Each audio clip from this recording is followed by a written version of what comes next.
오늘은 우리가 누가복음 63번째 시간으로 내려놓음이라는 제목으로 같이 말씀을 나누도록 하겠습니다. 오늘날 사람들의 이 불평과 원망은 절대적인 빈곤에서 오는 불평과 원망보다는 거의 대부분이 우리나라에서는 상대적 빈곤에 의해서 오는 원망과 불평이 많습니다. 다시 말해서 사람들이 먹고 살 것이 없어 죽어가며 원망하는 것이 아니라 나에게 무엇인가 더 있지 않아서 원망과 불평하게 되는 겁니다. 그렇기 때문에 감사함과 자족함이라는 것이 없고 내 욕심이 채워지지 않음으로 인하여 괴로워하며 힘들어합니다. 그 근본적인 이유가 무엇인가 하면 이 땅의 인생들이 하나님을 떠났기 때문에 그런 거예요. 하나님을 떠난 인생들은 어떠한 삶 속에서도 절대로 만족과 자족이라는 걸 경험할 수가 없어요. 만족함이라는 걸 경험할 수 없기 때문에 일평생 뭐 하는가 하면 채워지지 않는 이 마음의 헛헛함을 경험하면서 늘 허기진 상태로 살아갈 수밖에 없어요. 하나님이 채워지지 않으면 그 끝이 없는 무적인 것 같은 그 밑빠진 독은 절대로 어떤 것으로도 채울 수 없는 것이 인간의 욕망과 욕심입니다. 그래서 하나님은 예레미야 2장에서 이스라엘 백성들에게 13절에 너희들이 생수의 근원된 나를 떠난 것이 죄이고 너희들 스스로 터진 웅덩이를 파서 채워지지 않는 그 웅덩이에 갔다가 물을 붓는 것이 너희들의 죄다 그랬어요. 모든 인생들은 일평생 그 채워지지 않는 터진 웅덩이에 무언가를 채워보겠다고 애를 쓰며 살다 가는 겁니다. 그러나 그 터진 웅덩이에 예수 그리스도가 그 터진 자리를 메워주시지 않으면 채워지질 않아요. 그렇기 때문에 우리가 우리의 인생 가운데 감사함과 만족함과 참된 행복함을 누리기 위해서 필요한 것이 무엇인가 하면 오직 하나 예수 그리스도예요. 그 예수 그리스도가 우리 안에 임하시면 우리의 심령 가운데 만족함과 감사함과 평안함과 안식과 기쁨이 누려지는 거예요. 그건 세상이 주지 못하며 세상이 빼앗지 못하는 그런 놀라운 은혜라고 예수님께서 요한복음에 말씀하십니다. 오늘 본문에 어떤 사람이 예수님께 나와서 자기 사연을 하소연합니다. 아마 이 사람은 부잣집 아들이었던 것 같아요. 그래서 그 부모가 죽고 유산 때문에 형하고 싸움이 일어난 겁니다. 가난한 집에서는 이런 싸움이 일어나지도 않습니다. 부자집이기 때문에 이런 싸움이 일어나요. 그래서 자신에게 유산이 아예 돌아오지 않은 게 아니에요. 그런데 자신의 형이 자신보다 유산을 더 가진 겁니다. 그러니까 그것 때문에 화가 나는 거예요. 그래서 예수님한테 내 형을 명하여 유산을 나와 나누게 해달라고 예수님을 지금 뭐 하는 거냐면 이용하고 있는 거예요. 그러니까 예수님이 대뜸 말씀하시면서 누가 나를 너희 재판장이나 아니면 물건 나누는 자로 세웠느냐 그렇게 말씀을 하세요. 지금 이 형제들의 유산 문제는 당장 먹고 살 것이 없어서 그 빈곤함 때문에 싸우는 게 아니고 자신의 욕심의 문제 때문에 싸우고 있다는 걸 예수님은 잘 알고 계셨던 거예요. 그렇기 때문에 누구든지 사람은 그 속에 예수 그리스도가 없으면 그 욕심 때문에 문제가 항상 터져요. 예수님께서 이 사람의 요청을 단호하게 거절하시면서 15절에 우리 같이 한번 읽겠습니다. 시작. 그들에게 이르시되 산과 모든 음식을 물리시거나 사람의 생명이 그 소유에 넉넉한 데 있지 아니하니라 하시고. 이 사람은 예수님께 와서 유산 나누는 거 좀 도와주세요. 그랬더니 예수님은 거절하시면서 탐심을 물리치라 그러세요. 사람의 생명은 그 소유에 넉넉한 데 있지 않다라고 말씀하시면서 그 본질적인 것을 말씀하시는 겁니다.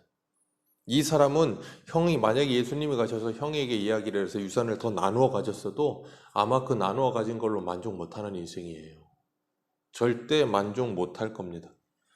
이 사람은 예수님을 따르고 예수님을 통해서 얻을 수 있는 진정한 영적인 부요와 하늘의 신령한 모든 복을 누리지 못하고 무엇에만 집중하냐면 물질에만 집중하고 있는 거예요.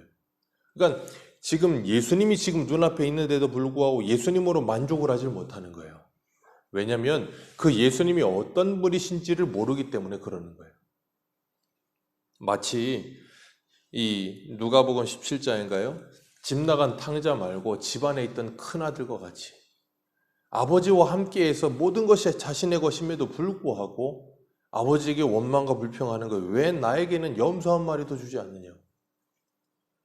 그런 어리석은 생각이 이 사람 속에 있었던 것입니다. 그래서 썩을 양식을 위해서 지금 영생하도록 있는 생명의 양식인 예수님을 사용하려고 드는 거예요.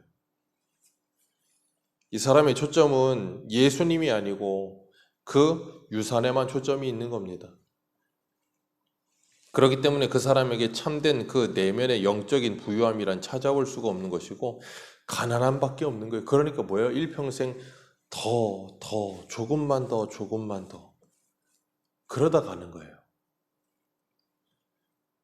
그런 인생들은 절대로 예수 그리스도 안에서 우리에게 주시는 그 영적인 부유함을 누릴 수도 없고 그 일체의 비밀을 배울 수도 없어요. 그렇기 때문에 일평생 참 불쌍한 인생으로 살 수밖에 없죠. 오늘 15절에 보면 주님께서 그러세요. 사람의 생명이 그 소유에 넉넉한 데 있지 않다. 영생의 생명은 돈으로 얻을 수 있는 것이 아니라는 거예요. 우리가 잘 보잖아요. 어느 누가 돈으로 생명을 사겠습니까? 그럴 수 있는 사람은 어느 누구도 없어요. 그렇기 때문에 영원한 생명을 얻으면 그 소유가 넉넉하든지 빈곤하든지 거기에 연연하지 않아요. 마치 하박국이 고백했던 것처럼 나는 여호와로 말미암아 즐거워하며 나의 구원의 하나님으로 인하여 기뻐하고 내가 만족함을 누리리라 라고 고백하는 것처럼 우리들이 정말 하나님을 만나고 예수 그리스도를 만나면 그런 고백이 우리 안에서 솟아나는 거예요. 주님께서 말씀하세요. 일만하게 뿌리는 돈을 사랑함이라. 욕심이 잉태하면 죄를 낳고 죄가 장성하면 사망을 낳느니라. 우리의 소유가 우리의 생명을 지켜주지 않습니다. 우리는 잘 알고 있음에도 불구하고 그 소유욕과 집착에서 내려오질 못해요. 그걸 내려놓지 못하지요. 예수님은 우리에게 이 땅을 살아가면서 남부러울 것 없을 만한 물질을 주시겠다고 약속하신 적이 없어요. 구약에서는 하나님께서 복의 개념에 대해서 이 땅의 물질적인 개념으로 많이 말씀하셨지만 신약에서는 이 땅에서 너희들에게 남부럽지 않게 잘 살게 해주겠다거나 아니면 무슨 다른 사람들도 너희들에게 물질의 복을 더하여 주겠다거나 그런 표현을 쓰신 적이 없어요. 왜냐하면 그 복의 실체, 구약에서 복이라고 말하던 그분이 누군지 실제로 그분이 오셨기 때문에. 그러니까 예수 그리스도를 믿으라. 에베소서 1장에도 하늘의 모든 신령한 복을 그리스도 예수 안에서 너희에게 이미 주셨다 말씀하시는 거예요. 그러니까 그것을 바울이 뭐라 그래요? 내가 풍부에 처할 줄도 알고 빈곤에 처할 줄도 알아 일체의 비밀을 알았나니 내게 능력 주시는 자 안에서 난 모든 걸 할 수 있다 고백하는 거예요. 그렇기 때문에 제가 늘 말씀드리는 것처럼 성도는 절대 열등할 수도 없고 우월할 수도 없어요. 열등한 것도 교만이고 우월한 것도 교만이에요. 왜요? 그 모든 것의 주인이 하나님이시니까. 그렇기 때문에 예수 그리스도를 믿으면 우리 안에 저 세상이 주지 못하고 세상이 빼앗지 못하는 그 평안과 안식과 기쁨과 영생이 누려지는 거예요. 그래서 우리의 세계관, 세상을 보는 눈이 달라지고 물질관, 물질을 보는 눈이 달라지고 우리의 이 세상에서 살아가는 이 눈의 변화가 일어나는 거예요. 그리고 나면 물질의 노예가 되지 않는 겁니다. 그래서 주님께서 창세기 1장에서 너는 생육하고 번성하며 땅에 충만하고 땅을 정복하고 다스리라 그러셨잖아요. 왕 같은 제사장으로서 하나님을 대신하는 청지기로서 이 땅을 살아가면서 이 땅을 다스리고 정복하는 삶을 살라는 거예요. 예전에 어떤 불교의 어떤 스님이 무소유라는 책을 쓰면서 굉장한 히트를 쳤어요. 베스트셀러 막 사람들이 다 그 책 읽고 막 그랬었는데 우리는 이 땅에서 무소유로 사는 인생들이 아니에요. 우리는 이 땅에서 무소유로 사는 인생들이 아니고 소유를 가졌던 소유가 없던 그게 중요하지 않아요. 하나님이 나를 청지기로 부르셔서 나에게 소유를 주셨으면 소유를 주신 대로 그 소유를 규모 있게 하나님의 영광을 위하여 잘 관리하면서 아름답고 선하게 사용하면 되는 것이고 나에게 소유를 좀 적게 주셨으면 그 적은 가운데 내가 그 가운데서 또 규모 있게 하나님의 영광을 위해 살아가면 되는 거예요. 그런데 무슨 무소유하는 것이 무슨 대단한 특별한 무엇인 것처럼 생각을 하는 경향들이 있어요. 예, 분명히 그것도 중요한 일이기도 하고 그 결단이 필요할 수도 있겠지만 그것만이 전부는 아니에요. 그렇기 때문에 우리가 한 극단으로만 자꾸 생각을 해서는 안 되는 겁니다. 예수님께서 또 비유로 말씀하시기를 한 부자가 밭에서 소출이 많이 났다는 거예요. 많이 났는데 그 소출이 막 넘쳐나오는 겁니다. 넘쳐나는데 이 사람은 생각하기를 사람들 배고픈 사람 많고 힘든 사람 많으니까 좀 나눠줘야겠다 하는 생각을 갖는 게 아니고 뭐라 그러냐면 야 이거 어떻게 쌓아두지? 이 사람의 집에는 분명히 곡식을 거두고 나면 그 곡식을 저장하는 창고가 있었어요. 근데 아무리 머리를 굴려봐도 이렇게 많은 곡식을 추수하고 나서 보니까 집에 저장할 창고가 부족한 거예요. 그러니까 그 창고를 헐어버리고 뭐라 그래요? 더 큰 걸 짓자. 더 큰 걸 짓고 이 수확한 모든 걸 거기다 쌓아두고서 내가 평안하게 즐기리라 그렇게 말하는 거예요. 그렇게 쌓아두다가 똥 되는 겁니다. 이스라엘 백성들이 광야에서 뭐 했어요? 하나님이 일용할 양식을 거두라 그러시는데 하나님의 말씀에 순종하지 않고 이틀치 거두다가 그 다음날에 썩어요. 벌레가 나고 악취가 납니다. 그래서 많이 거둔 자도 적게 거둔 자도 모자람이 없게 하신다라고 말씀하셨어요. 그런데 이 어리석은 부자는 뭐라 그러는가 하면 이 20절 같이 한번 읽겠습니다. 19절 읽겠습니다. 시작. 내가 내 영혼에게 이르되 내 영혼아 여러 해 쓸 물건을 많이 쌓아두었으니 평안히 쉬고 먹고 마시고 즐거워하자 하리라 하되 아멘. 사람들은 항상 이래요.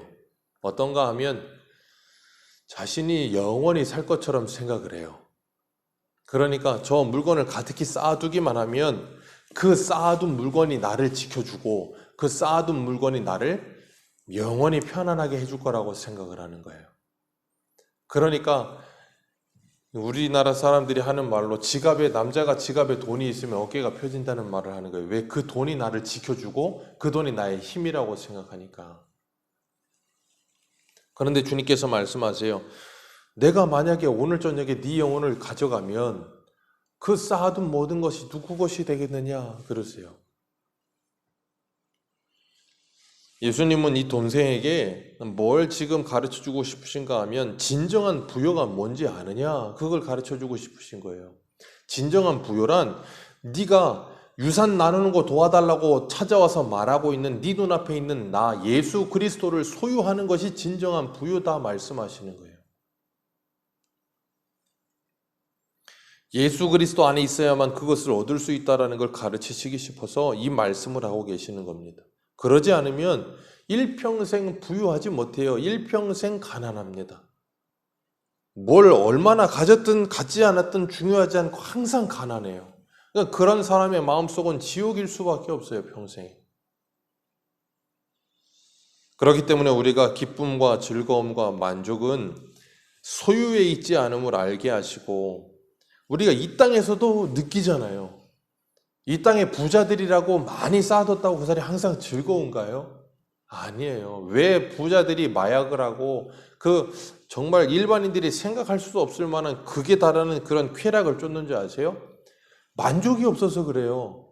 돈을 벌면 될 줄 알았는데 돈을 넘치도록 쌓아놔도 만족이 없고 헛헛한 공허한 거예요. 그러니까 마약을 하는 거고 이성을 찾는 거고 술을 찾는 거고 그런 걸 해도 만족이 없는 거예요.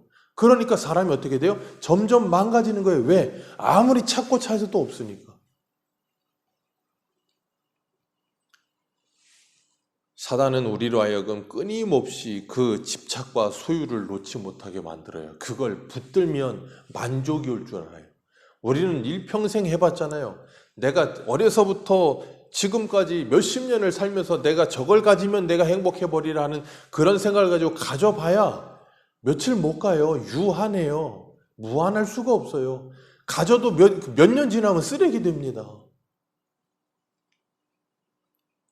사단은 끊임없이 우리로 하여금 그 소유욕에 빠져 살게 만들어요. 그래서 세상의 사람들이 뭐라 그러냐면 하던 일을 멈추면 갑자기 늙어진다는 말을 하는 거예요. 정치하는 사람들이 특별히 그런 말을 하죠. 왜? 정치에 대한 야망을 가지고 있다가 정치를 내려놓으면 그 야망이 사라져 버려요. 그 집착과 소유가 사라져 열심히 사라지는 거예요. 그러니까 뭐예요? 갑자기 무너지는 거예요. 성도는 그렇지 않아요. 성도는 하나님의 나라를 바라보면서 하나님이 우리에게 주시는 그 영원한 부요를 누리며 살기 때문에 우리의 영은 날로 새로워져 가는 거예요. 하나님께서 로마서 1장 23절에 썩어지지 아니하는 하나님의 영광을 썩어질 사람과 새와 짐승에 기어다니는 동물의 우상의 모양으로 바꾸었느니라 그러셨어요. 하나님이 있어야 할 자리에 썩어질 것들을 자꾸 가져다 놓는 거예요. 그리고 그것을 집착하는 거예요. 그렇기 때문에 그 사람은 뭐예요? 일평생 만족이 없고 어리석은 삶을 살 수밖에 없어요. 우리가 예수 그리스도를 믿는다는 것은 진정한 자유로움을 얻는 겁니다. 예수 그리스도를 믿는다는 건 진정한 구원을 얻는 거예요. 내가 눌려있던 것, 내가 집착하던 것, 내가 그것이 아니면 안 된다고 생각했던 것들로부터 나를 자유하게 하시는 거예요. 그리고 나면 뭐 하는가 하면 그것을 이제 통치하며 다스리게 되는 거예요. 그래서 우리들이 거기에 종노릇하지 않고 그것이 무엇이든, 그것이 물질이든 아니면 그것이 지식이든 아니면 그것이 뭐 어떤 다른 권력이든 다른 무엇이든 이제는 예수를 믿으면 그것의 밑에서 종노릇하던 인생이 그 위에 올라가서 그것을 다스리고 정복하며 통치하는 삶을 사는 거예요. 그게 뭐예요? 진정한 사람다움을 누리는 삶을 사는 거예요. 오늘도 하나님께서 우리에게 그 일체의 비밀을 배우게 하셔서 우리로 하여금 하나님으로 기뻐하고 하나님으로 즐거워하며 참된 만족과 영원한 생명을 누리게 하세요. 그 은혜가 우리 안에 충만하여 우리 안에 있는 욕심이 내려놓아지고 하나님의 은혜로 가득히 채워지는, 그래서 그 은혜 안에서 살게 되는 놀라운 복이 넘치시기를 주님의 이름으로 축복합니다. 기도하겠습니다.